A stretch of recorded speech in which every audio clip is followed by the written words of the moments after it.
Okay, hi everybody. My name is Sarah, and welcome to the first ever Lean Girls webinar. I'm so excited that you guys are spending the night with us. I know some more people are going to join us later, and I know it's a tough time for some people because it's 8 o'clock Eastern here, so it's bedtime for a lot of people. So I know a lot of people are going to listen to the recording, but thank you for those of you who are able to join us live. So today we are doing our summer nutrition Q&A with the amazing Katie. Hi, Katie. Hi. Thank you for joining us. My pleasure. Okay. I'm so happy to kick off our first webinar with you. Good. Yeah. Okay. So we'll get comfy, and then what I'm going to do is I'm going to share my screen so everybody can see it, and you'll still be able to see me and Katie talk. 2 seconds.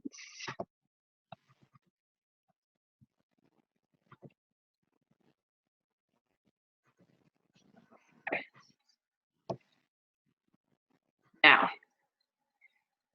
alrighty. Okay, so here we go, guys. This is me. I am the founder of the Lean Girls movement. I'm also a nutrition and wellness specialist as well as a lifestyle freedom coach. Many of you on the call know me, so I don't need to tell you too much about what I do.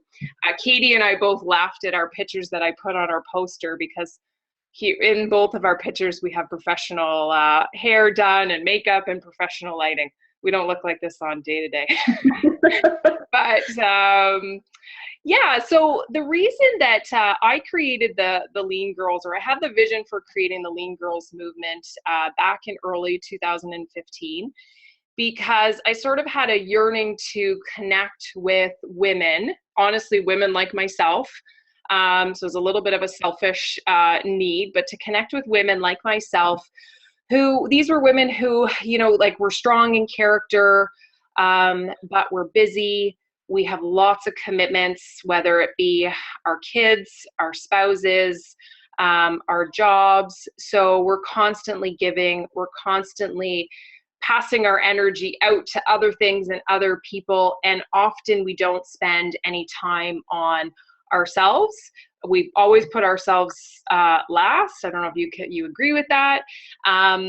But I wanted to sort of create a community of women who can start to support each other and nudge ourselves forward to putting ourselves first, because you guys all know that if we're sick in bed, if you as a mom or a spouse or even a career woman, if you're in bed, you're not able to do all those commitments that you need to do. So here, the Lean Girls is a community where we're not perfect. We are certainly not fitness models. We are not perfect in our health, and but we are making steps every day to do something that's a little bit better and make improvements. And we're here. We're very supportive and very kind to each other, and just an awesome group of women. So thank you very much. And like I said, I am super excited to have Katie on the call. I've known Katie for a long time, probably 8 years. Katie is a holistic nutritionist. She's the founder of her own company called Kate in the Kitchen. She is a trained chef. She is a recipe developer. If you follow her on Facebook or Instagram, you will always see pictures of her beautiful food that she's made. And I'm just waiting for my invitation to come over for dinner. But yeah, Katie, it's okay. Invitation, Sarah. She's a very good cook, and she's also a mom, and she's expecting her second. So hi, Katie. Hi. Is there anything that you want to say or introduce yourself to the ladies? I can't stop staring at that picture, actually, because it's taken so long ago. I am older than that picture, but wiser. That's okay. Live in the moment. Be like, yeah. Let's see. Oh my God. Want that I wish your driver's license. Yeah. No. I've known Sarah for a really long time, and we've done a lot of different types of sort of sauna related events together. But I love the combination of where my business is at right now, because it's combining nutrition education with vitamin and supplement education with chefy stuff. So it's a good combo, because I talk about food and lifestyle and nutrition in all sort of different ways. So everything seems to complement each other right now. So that's why I love sort of opportunities to just talk sort of go in any direction with any of it. So happy to be here. Awesome. And we're just going to have a really casual Q&A. We're just going to go back and forth. Good. Okay. So maybe I will do, so we're not all distracted by this gigantic logo, is I'm going to stop sharing my screen and then we'll come back to it. Okay. Now I can see. Awesome. Okay. So Katie, I've got my list of questions.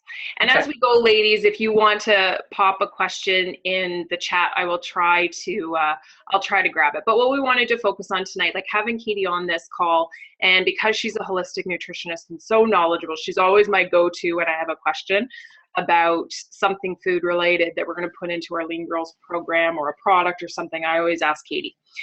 So Katie, there's all sorts of diets. There's all sorts of miracle foods that are reported in the media all the time. And it's pretty overwhelming. Like, I talk to women that are like, I don't know what to do anymore. I don't know who to trust. So like, we all know that we should be healthy. Like we all know what we should be doing. And it's just a matter of us actually trying to do it, but you can't tackle everything overnight. So what would you say are your top 2 to 3 things that we could tackle, first or in the next couple weeks without taking on the world with our health? What would you suggest? Uh-oh. Yeah. Okay. To narrow down to like 2 or 3 is hard, but I'm going to give you a couple that I think are the most important. Number 1 being, I think we all know how to eat properly. And the problem is that the media and everybody else try to tell us otherwise. So we kind of lose that natural human instinct on what is a good food, what isn't a good food. So if we always gravitate towards the natural, whole, real foods, we can never go wrong, really. Okay, so as long as you're buying stuff, shopping in the periphery of the grocery store, not buying stuff that's always in a package, not buying, too many frozen, prepared, things that you have to nuke or just heat up in the oven, like actual real food. That could be as simple as eating an apple versus having a glass of apple juice. That apple is so much more wholesome than the apple juice, and that should always be your first choice. Mm-hmm. So if you're choosing foods like that all the time, you can't really go wrong. They're sort of portioned out in their right sizes. So for example, the apple versus juice, you always know how much of an apple to eat. You can eat the whole apple, but you never really know how much juice you can drink. Yeah. Good point. Going for the whole stuff first off. And then number 2, I sort of touched upon it, was portions. Portion control is huge. I always say if people have no idea how much food to eat, if they've just lost that natural affinity to understand when they're full, is to always use the palm of their hand. So if it's a slice of bread, if it's a piece of meat, if it's not a piece of cheese is more like this. Yeah. That's like, no. A big wheel of brie doesn't count. Yeah, it's like, but most portions of things, you're scooping out like pasta salad, or you're eating, a casserole for dinner. If you're not sure, then the portion size is about the size of your palm. So that's a little more simplistic. And the third thing is I'm going to sort of combine 2 together, but is to never, ever skip breakfast or a morning meal, ever, ever, ever, ever. Yeah. And to make sure that morning meal contains a protein source and a fiber source. Mm. So that protein and fiber is going to help you sustain healthy blood sugar levels throughout the day, jumpstart your metabolism, get things moving digestively, and just making you feel like you can, you're alert enough to sort of tackle your day. If you are a breakfast skipper, for sure, you will suffer as the day goes on. Oh, okay. Usually breakfast skippers end up being overeaters because they get towards the end of the day and they start to consume 2, 3, 4 times the amount of food they would have had they eaten breakfast. Okay. Yeah. So is there a time, like how early we should be eating breakfast, or within what time that we wake up? Usually, like, the range is within the first 2 hours of when you're awake. Okay. So, depending on your schedule, sometimes people can't even think about breakfast until they've maybe stepped into the office or they've dropped their kids off at school or whatnot. The number one thing I suggest is to wake up and have a glass of water, at least 8 ounces, if not maybe up to 2 cups, Okay. just to rehydrate your system, plump up your cells, just kind of get everything going for the morning. And usually that glass of water will initiate your digestive juices, and body should be asking you for food. So within the 2-hour marker there, you should be consuming a decent meal. Okay. Lemon water? Yep. Lemon's great. Lemon will, if you're looking for a really good cleanse intestinally in the morning, first thing, the lemon water should work. Okay. But yeah, it gets sort of everything going. Does it matter whether it's like hot or room temperature? Like, it depends. In the summer, the last thing I want to do is get up and drink a warm mug of lemon water, to be honest.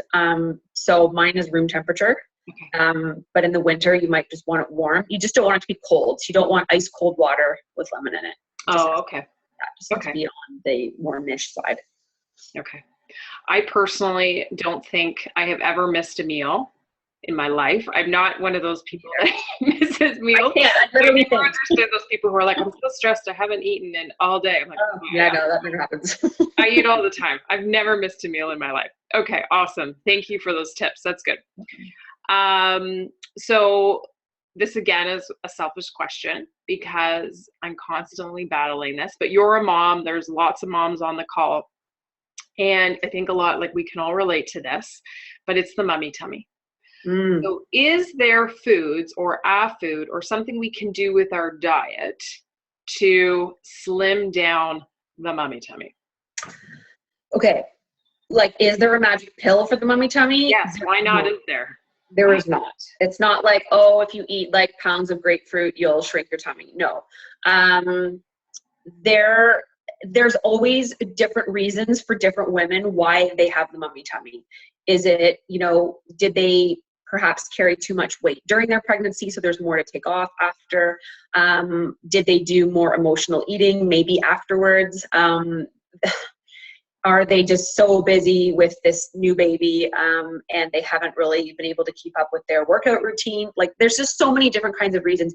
Usually tummy let's call it tummy fat or flab, because it happens in men. Does it really count when it's mummy tummy when your youngest kid is like 6 years old? It's not really big. No, it kind of doesn't. I don't think it counts anymore, but I still go with it.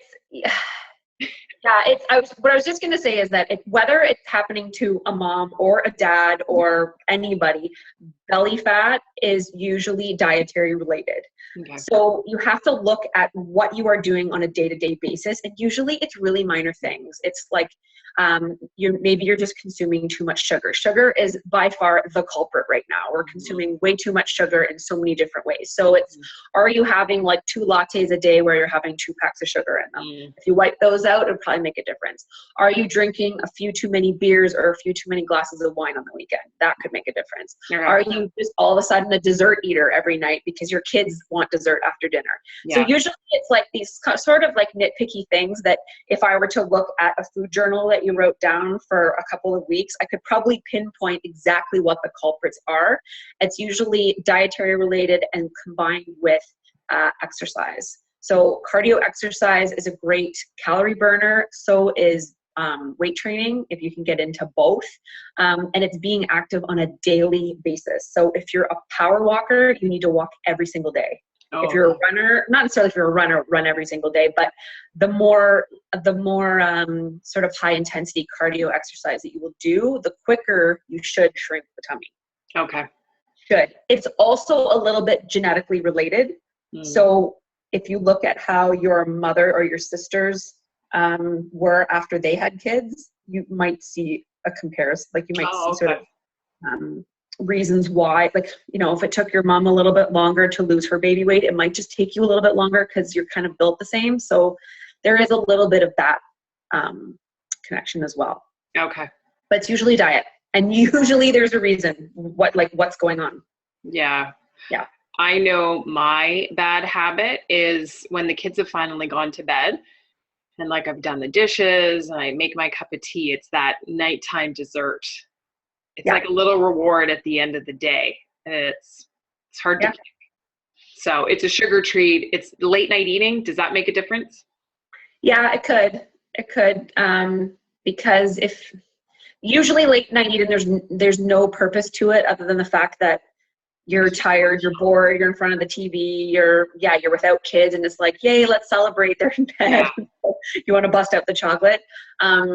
It's not to say that it's necessarily bad. It's just you do have to look at the amount that you're having, how often you're having it, and then compare it with everything else throughout the day. Like if you've had one of those days where it's just been crazy and maybe you haven't eaten well throughout the day and you're going to sit down at night with a cup of tea and like, I don't know, a couple of chocolate chip cookies, like ask yourself like, okay, first of all, am I actually hungry right now? And if I am, what haven't I eaten today that I could probably eat that would be a better option than these cookies? So it's like, have I eaten an apple today? No. Yeah. Okay, then maybe I should eat that instead.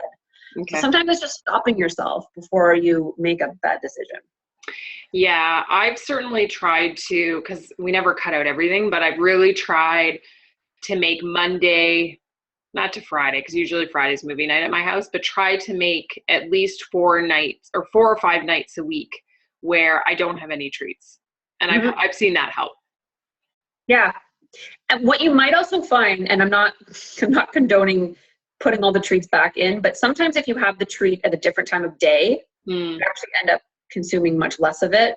Or the thought of having the treat then is like, you're not that interested. So then you just kind of don't bother. Yeah. So you might, like, if you think about that at night, it's like, well, I didn't really want the cookie earlier today. So maybe it's not worth it, period. Yeah.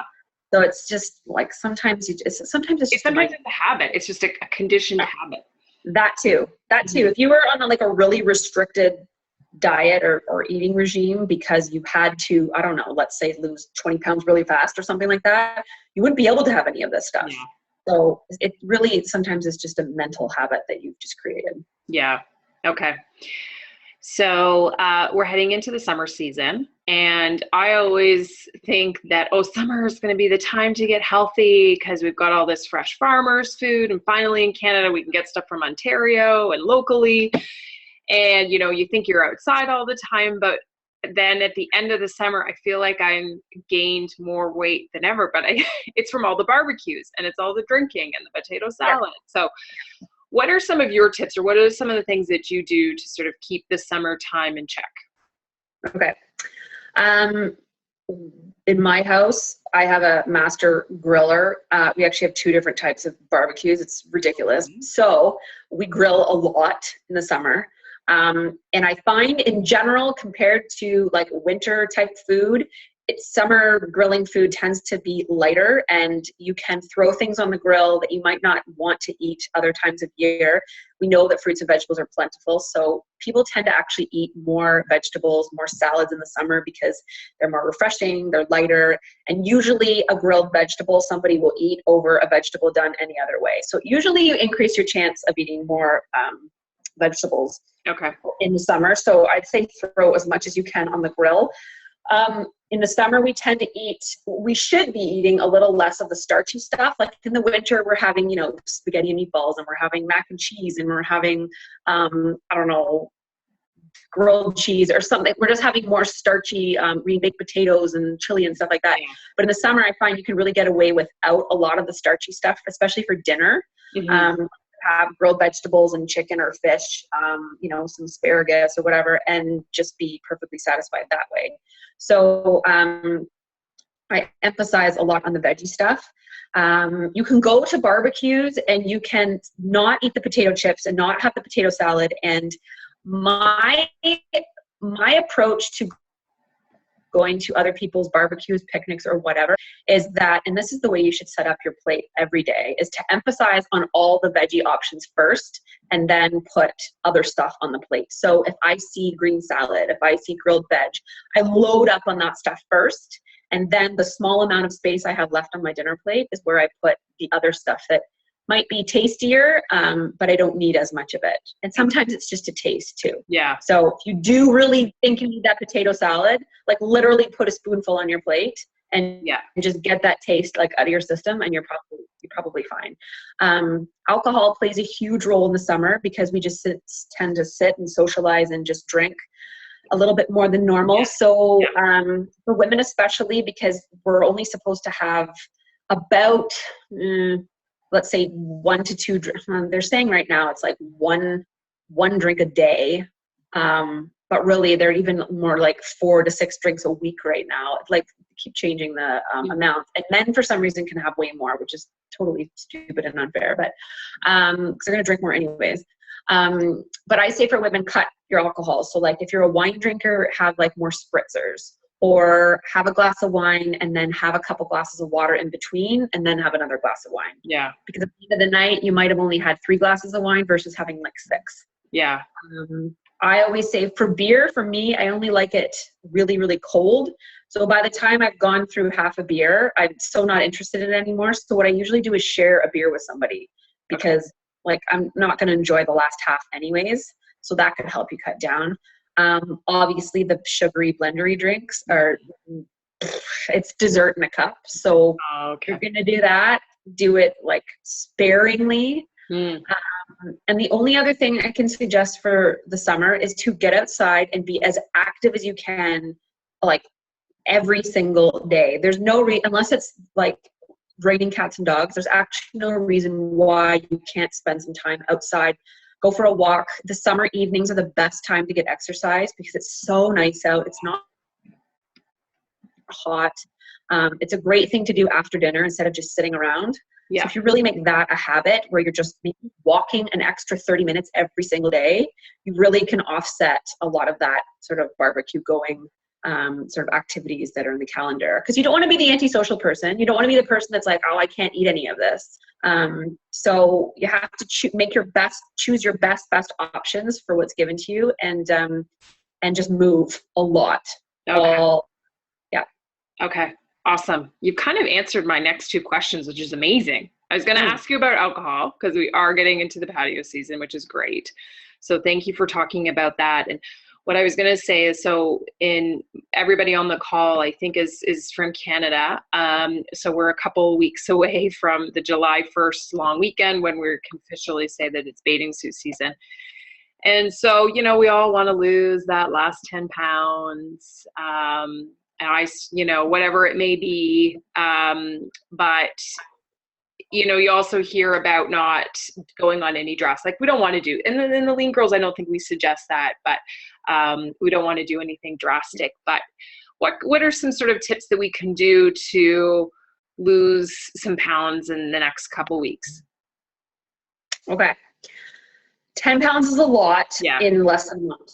Yeah. So like safe weight loss is anywhere from like 1 to 2-ish pounds per week. It always depends though on how much you have to lose, right? If you have a lot of weight to lose, you'll lose it quicker at first. If you don't have much to lose, it's harder to lose. So it can be done, maybe not in 4 weeks, but maybe in 6. But you have to be pretty drastic. So number 1, I would take out sugar of any kind. I would keep in some fruit just for the fiber and the vitamin benefits, but I would limit it to 2 whole pieces a day. So that would be like an apple and a pear. I wouldn't choose the more higher sugary fruits. Like I wouldn't eat like half a watermelon. That wouldn't count. Okay. Or half a cantaloupe or something.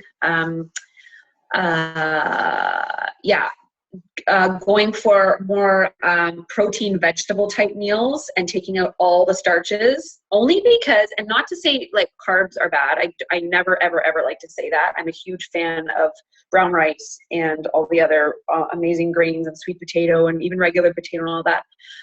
But from a caloric standpoint, if your goal is to actually slim down quick, they tend to be more calorically dense. So once you yank them out of the diet, and you're focusing on more of sort of the watery type vegetables that are virtually calorie free, then you end up bulking yourself up. I mean, like filling yourself up enough, but it's not costing you from a calorie standpoint. So at the end of the day, you do actually end up losing weight.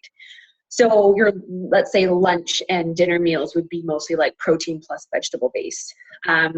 If you have a really well-controlled breakfast that has protein and fiber in it, like a really good shake, that's super low in sugar, you could add some like high antioxidant berries and spinach and stuff like that. That should be satiating enough to last you like maybe 3 or 4 hours, without having to worry about consuming too much sugar or too much of anything that you wouldn't want to start your day off with. Yeah. So it would be that, and it would be movement every single day. Okay. Minimum 30 minutes of like something where you are sweating. Okay. And that would do it. Okay. Okay. Yeah. Oh, and lots of water, pounding water. Yeah, like ladies. Awesome. Okay. This is actually a question from somebody on Facebook that posted it. And she says that she's always hitting the wall. This is Joanna. Hi, Joanna. Joanna's at her exercise boot camp. So she's going to watch it tomorrow after work. So she'll see this tomorrow. But she says that she's always hitting the wall around that 2:30, 3 o'clock time. And she doesn't drink coffee. She doesn't drink tea. So she doesn't go to caffeine. But she doesn't know what to do because she's so tired every afternoon. She's a teacher, actually. So is there anything that she can do food-wise or maybe even supplement-wise? Like, what can she do to boost her energy when you hit that wall in the middle of the day? You say she's a teacher, like like elementary teacher? Yeah, okay. I think so, yeah. Okay, well, she's tired because she's an elementary school teacher. It's like a mom, why are you tired at 4 o'clock? Well, because I have kids. Okay. Yeah. No, okay. A lot of people experience this sort of dip in energy, let's say let's just call it 3 o'clock. It's common across the board. Mm-hmm. Doesn't matter what type of a job you're in.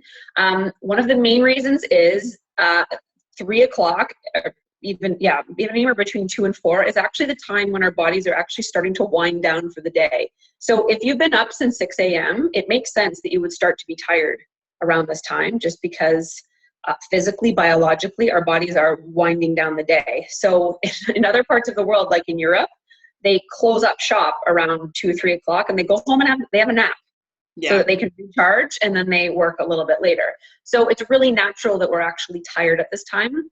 So if you have not eaten a good breakfast, so if you haven't had that protein fiber combination, if you haven't carried over and had a little bit of protein and actually a really good amount of complex carbohydrates at lunch, that can also affect an energy dip. So if you're kind of not eating enough and then all of a sudden it gets to mid-afternoon, it could be you're literally energy depleted because you just haven't consumed enough fuel to fuel the type of work day that you have. Mm-hmm. A teacher is a busy person, so they need to make sure that they're topped up. So if they had, let's say, like a shake in the morning, a really decent lunch, something like, a calorie-controlled protein bar or something mid-afternoon would actually help them increase their energy levels. Even that and an apple should be satiating enough to actually get them to dinner. It's okay to perk yourself up with a little bit of caffeine if you are a caffeine drinker. But I find that people rely too much on like, oh, it's 3 o'clock, I'm going to go down and I'm going to get my second or third cup of coffee for the day, which really gives you just a jolt that's temporary and then it doesn't necessarily last. So I love like an all natural energy drink like Rev or something, or just a mug of green tea can sometimes just perk you up enough. But it doesn't have too much caffeine, so you're getting that like huge buzz. It's just sort of enough to kind of wake you up. And then the other thing you can do sometimes is just getting up out of your chair. If you're able to leave where you are working and get some fresh air and go for like a 10-minute walk, sometimes just pure fresh air will actually wake you up. But it is so natural that we kind of dip at that time. And it's just your body telling you that like, I'm winding down for the day. I'm kind of ready to sort of pack it in. So you almost want to like, you have to get through the rest of the day, but at the same time, you want to just recognize the fact that you've been busy this whole time and your body's telling you that you need to go to sleep soon. So if you're someone that goes to bed at like midnight, maybe you should also be going to bed earlier. Yeah. And then that 3 o'clock energy dip won't feel so severe because you had enough sleep tonight. Okay. Awesome. So ladies, this is your opportunity. If you want to ask Katie any questions, please feel free to type it in the chat box. I am going to share my screen again. I'm going to try and click on the chat box. Can I do that? Oh, there we go. Okay. Okay. So while if you are typing any questions, we'll address it. I'm just going to, what I want to do is just spend the next 5 minutes talking about the Lean Girls movement. And we, like I said, we had launched this back in early 2015. So we're actually launched Lean Girls 3.0, which is pretty exciting. And we've had some really, really good success stories. And I'm excited that Katie was one of the contributors to 3.0 to have her involved. Give me a second here. So just to give you an overview of what the Lean Girls movement is, it's a 30-day, I was looking at 3.0. It's a 28-day. We're a 28-day program, so 4 weeks. And we're all about the self-love, the energizing movement, and the nourishing eating. You can see the love, energize, and nourish. See the way I did that? It's sort of a little bit of a play on Mean Girls, but what we want to do is, one, as women, sometimes we're our worst, we are our worst critics. We're very mean to ourselves, and we say lots of bad things in our heads without even sometimes recognizing it. So in 3.0, we try to address that about just being friendlier to ourselves and having a little bit more self-love. We're all about that energizing movement that Katie talked about. So we do have a little exercise program, and then nourishing eating, because you know, we got to eat, and we just want to make sure that it's a really, really good food. So I just wanted to quickly show you a couple of success stories that we've had. We have a closed Facebook group where women can come on and share their stories and ask questions. So it's always amazing to hear from them. But Melanie, oh, sorry, I went forward there. Melanie, move my face out of the way. She actually, she was the first time that she'd written on the actual page, so she was a little bit nervous, but she actually lost 9 pounds in 4 weeks.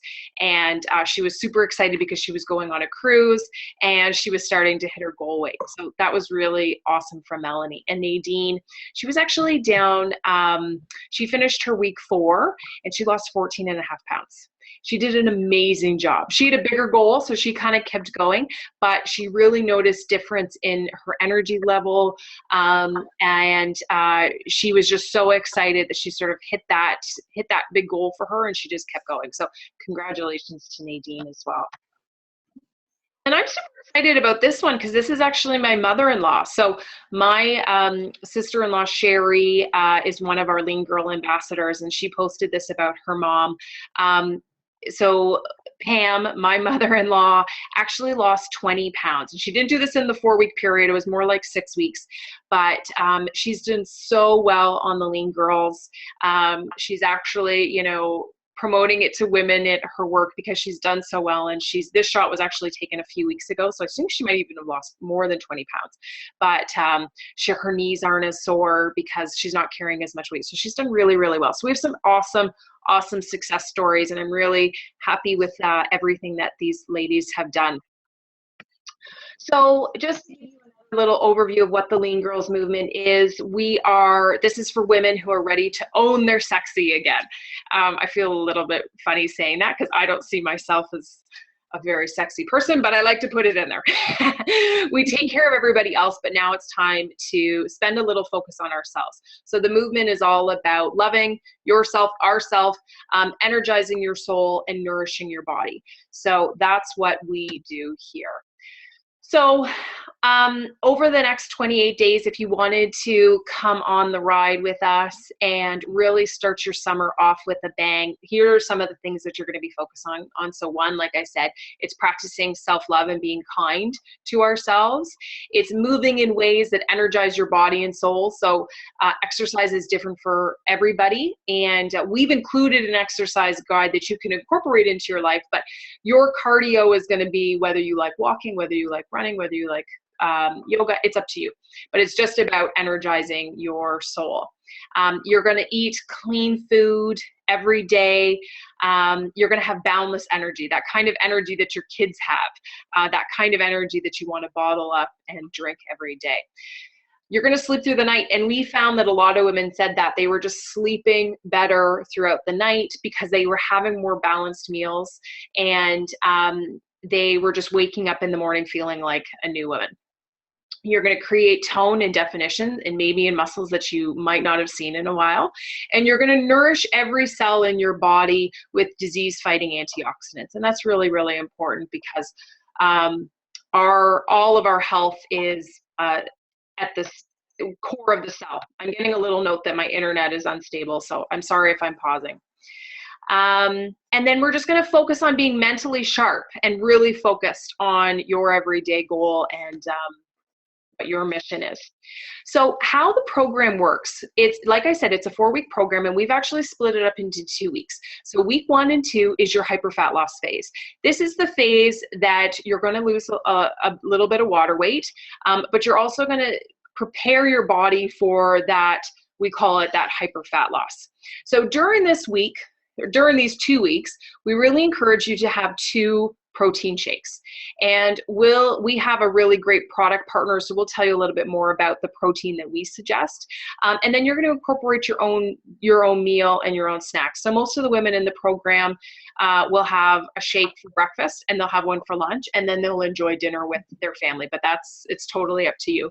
And then you're going to have nutritional support with a multivitamin, with a fish oil, and with a probiotic. So you're really covering all the bases there, right, Katie? Yep, definitely. Awesome. And then week 3 and 4 is the maintenance phase, and you can start to incorporate a few more foods. So in those weeks, we go down to just 1 protein shake a day. Doesn't matter when you take it, but most people will do 1 in the morning, and then incorporating your own foods and snacks. And then again, throughout the whole weeks, we're continuing to support ourselves with a multivitamin, a fish oil, and a probiotic. So you get lots of support in the Lean Girls movement, lots of freebies that we want to provide for everyone. We try to make as much free stuff as possible. So when you join the program, you actually get a guidebook that has step-by-step details and tips to make sure every step of the program is really successful for you. You get a really comprehensive food list with foods and portion sizes. So foods, like Katie said, that if you're really focused on weight loss, so there might be some foods that you might want to cut out for a couple weeks until you hit your goal, and then portion sizes, because portion sizes are really important. You get a recipe ebook, and we've got lots of smoothie ideas, salad, and recipe dinner recipes. And Katie has contributed some of the really good recipes off of her website as well. And then the workout program is actually exclusive to the Lean Girls movement. It's called the Pink Renegade program, and we had fortunately, we had the help of Brendan Fox, who is a really well-known fitness trainer in the Toronto area, create the program for women of all fitness types. It's really a program that's designed that if you have, you're not going to strain your knees or strain your joints. He was really focused on making it accessible for everybody.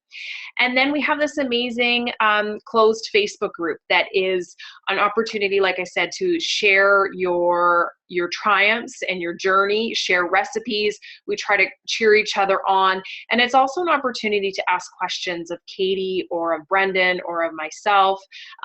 If you have a question, you can post it in the comments, and we can usually get back to you pretty quickly. So we think it's a really good supportive program.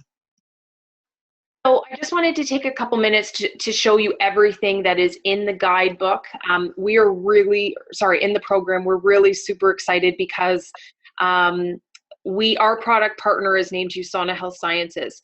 And they recently, in the last 2 weeks, launched a whole new line of shakes and bars. Now, the old shakes were great, but these are even better, right, Katie? Yeah, way, way, way better. So what do you like about these ones? So USANA has used their scientific magic to put in whole foods, natural ingredients, but yank most of the sugar out of all of these. So you're getting the best bang for your buck because you're getting a balance of nutrients, you're getting really good quality protein, you're getting healthy fats, you're getting tons of fiber, and you're getting virtually no sugar compared to pretty much everything else that's similar to it on the market. Yeah. So they've really done so much work. You could tell it's been so much work that's gone into formulating this to really drive home the importance of optimizing on nutrition and getting the sugar calories way down. Yeah, I'm excited about it. I think it'll be great. Yeah, So they're awesome. Yeah, so when you do the program, you actually get your full month supply of the protein shake. So for the first 2 weeks when you're doing it twice a day, and then again for the last 2 weeks when you're doing it once a day. We've thrown in a box of bars too, because in your weeks 3 and 4, you can actually have one of the snack bars, which they're to die for. They're delicious. And then we really focus on cellular health, like I said. So we do think it's important to nourish your body with a good multivitamin. Now, there's lots of multivitamins out there, we believe, and there's lots of credibility, but we really strongly love USANA, and it's considered the #1 product in North America. So we want the ladies in the program to take that #1 product, and they really do notice a difference with the USANA Essentials and the multivitamin. A probiotic. Do you love the probiotic, right, Katie? I love. I've been giving the probiotic to my son since he was probably about 4 months old. Okay. He's the most regular child on this earth. Amazing. That's the reason why. But no, the probiotic is fantastic. It's my husband will take a probiotic after a night of drinking, and he feels so much better. There you go. Good tip. It's magical. It really is. Okay. And then our fish oil, which is really good for radiant skin and strong nails and hair, and also just internally on inflammation. So you get this amazing product package where you are supplied with all these really great products from our product partner USANA, and then you also get all these freebies. So you get the program guidebook, you get the easy to follow food guide, you get all the recipes from the ebook, you get our signature exercise program, and then again all that online support. So we believe we've really put together this awesome package. We can customize, anybody who's interested in following us on this journey, we can customize the package for you based on flavor, or if you wanted to add another box of bars or whatever you wanted to do. So it's a really great program, and we've had some amazing feedback.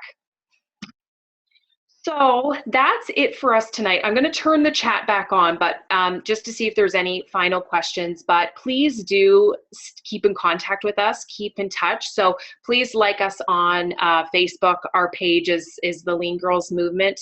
You can follow me on Instagram at Sarah Retka. Katie is online. Also, her business page is Kate in the Kitchen. Instagram, Kate in the Kitchen, and Twitter, Kate in the Kitchen. So please follow us. And if you're interested in doing the Lean Girls, I would strongly suggest that you get in touch with your Lean Girls ambassador. So if someone invited you to the call, or if you saw it on their Facebook page, get in touch with that ambassador, and they will hook you up with this amazing program. If you don't have an ambassador, you can reach out to me. You can message me on Facebook. I actually should have included my email on there, but it's just sarahretka@gmail.com, and I will connect you with an ambassador who can help you out. So thank you so much. I'm just going to turn on the chat one more time. There are a couple of questions, Sarah. Okay, awesome. So I'll just address them. Oh yeah. Oh good. Okay. Yeah, there's two pretty significant questions. One regarding struggling with hormone-like weight loss or weight. Yeah, this could be a whole call. We might have to have you back to talk about hormones. Also, like this could be, I mean, I just wrote at the bottom, if anyone has any personal questions, that they can email me, and because sometimes a lot of these things are very person specific. I find that hormone related weight gain it's not always the #1 reason why we reach a certain age and all of a sudden, we can't take weight off the way we could when we were younger. I find that you have to really take a look at what's going on in your life at the time. So when you're in your mid-30s and you're struggling with weight, you have to ask yourself, okay, what is going on? Is my sleep affected? Do I have more stress in my life? Am I trying to juggle like being a mom, having a husband, having a house, having a full-time job? So you have to look at sort of like your day-to-day lifestyle habits, because usually, at a time when you could focus purely on yourself and your body, like when you're in your 20s, you don't have that time anymore. Mm-hmm. So you kind of let things slip. You're doing more convenience meals. You are just paying less attention to yourself and more to everybody else. So that's sometimes why extra weight just kind of creeps on. It's amazing the connection between stress and weight. So if you're carrying a lot of extra weight, you really have to look at whether you are actually also carrying an extra load of stress somewhere in your life. Sometimes it's not always that obvious, but if you really sit and pick apart what's going on currently in your life, sometimes people are experiencing a lot more stress than they even realize. There's such an effect with cortisol levels in the body, which is the natural stress response. And when you have a lot of cortisol, which is a hormone in itself that circulates the body, your fat stores open up and just store more fat. So you're not really able to lose any of it. So sometimes it's not even food related. It's just getting to the source of that stress and releasing it before you can see results.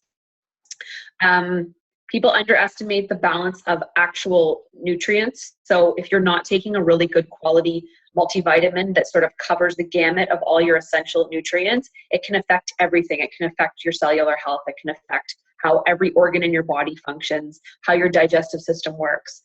So if you are missing key nutrients that you are not getting from food, and you're not on a good supplement, then that can also be the culprit for weight gain, or not being able to take weight off. I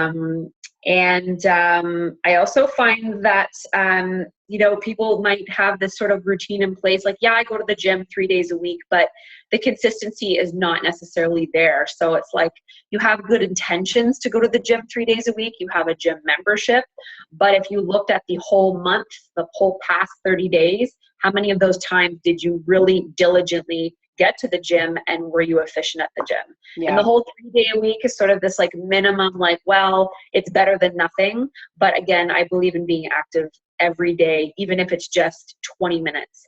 And I find that anybody can squeeze in 20 minutes of something every single day. Okay. So whether it's like a skipping rope in your living room and you're skipping during commercials, watching like Game of Thrones or whatever it is you're watching, there's always a way to sneak it in. So there's that excuse of like, oh, well, I literally have no time to exercise. I don't believe it, because I'm in that life right now where I'm like, I'm so busy all the time that I squeeze it in because I know that I need to stay healthy and fit. So the other question about sorry. Well, Terry, her question continued on after ladies. About reset. Yeah. Reset. I'm really surprised at that. I have never, ever put anybody on the reset and had them have no results. I did recently put somebody on the reset and they did not have results because they did not do it right. So I'm not implying that it wasn't done right, but the way the reset was set up, it was so strict that it's pretty impossible to not see some type of a result. I think at minimum, I think people were seeing at least, I don't know, Sarah, what was your minimum? Like I saw a minimum of like 5 pounds. I had some people that would lose 3 pounds. Like 3, okay, so even the new reset, that's going to be 7 days instead of 5 days, and the new shakes. I think if they tried it again, Terry, I'd be surprised. Sometimes just having a bit of a guideline on what to do following the reset would be helpful. So like I could help with that, or Sarah could help with that. So if they were willing to try it again, just to sort of kickstart something, then sometimes they just need a little bit of information once they're approaching like day 6 and 7 on like, okay, how do I continue this? Because it is very drastic, and then all of a sudden you're not doing it afterwards. So you tend to revert to the way you were before.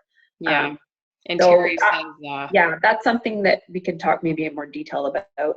And Terry says their entire being is stressful. I think they've got young kids. It's a stressful time, and Yeah, it is. Mid-30s with a family is like holy nuts, but you really like, I know women have such a hard time being selfish, a period. So, but it's so important if you can take, like I said, 20 minutes of your day of craziness to be with yourself, or like go for a walk by yourself, or do something just for you. Because in turn, you end up being such a better mom and a better like housekeeper and better wife and all that stuff. So Yeah. it does make a difference. Okay, to answer the question about turning 40 and hormone change. Yeah, so as you get a little bit older, there's a little bit more of that connection with hormones. But again, it's not the only reason why you tend to put on weight. I find the older generation, like I'm saying, like my parents' age, they tend to put on a little bit more weight also because their lifestyle starts to change. So as they're not, let's say they're not working as much, they're a little bit more social, they drink a little more wine, they eat a little more cheese, they kind of just do whatever they want because they're older and they don't have kids to look after anymore. So you tend to vacation more. So you tend to just be a little bit less strict and a lot more lenient on just your lifestyle habits, period. So that's sometimes and quite often why a little bit of weight creeps up after the age of 40. But it's not to say that just because you're 40, you're doomed. I know people, I used to coach runners a few years ago, and I've seen people that like started a running program at 40 and started to run like marathons well into their 50s. And they were in amazing shape. Okay. So it's not to say that you can't turn it around. It does slow down though. Don't you find though? Like it does slow down. It gets harder. It gets harder, but it's no, you can't just blame it on the fact that your body is changing because you're getting older. Okay. Because there are lots of people over 40 that don't have, there are some people that can carry the same weight their whole life, right? So it's a combination of genetics, plus what your habits are, plus like what type of an eater you are.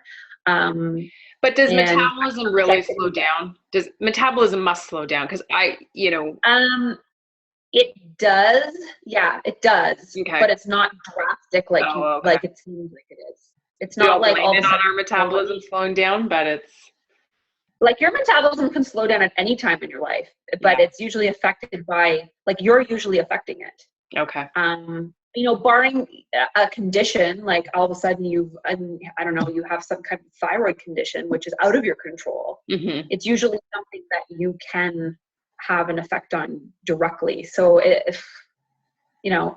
again, it's not really an easy answer. I can't say, yes, it's hormones. So, you're 40, you just have to accept you have 10 extra pounds. Like there are still a lot of things you can do with it.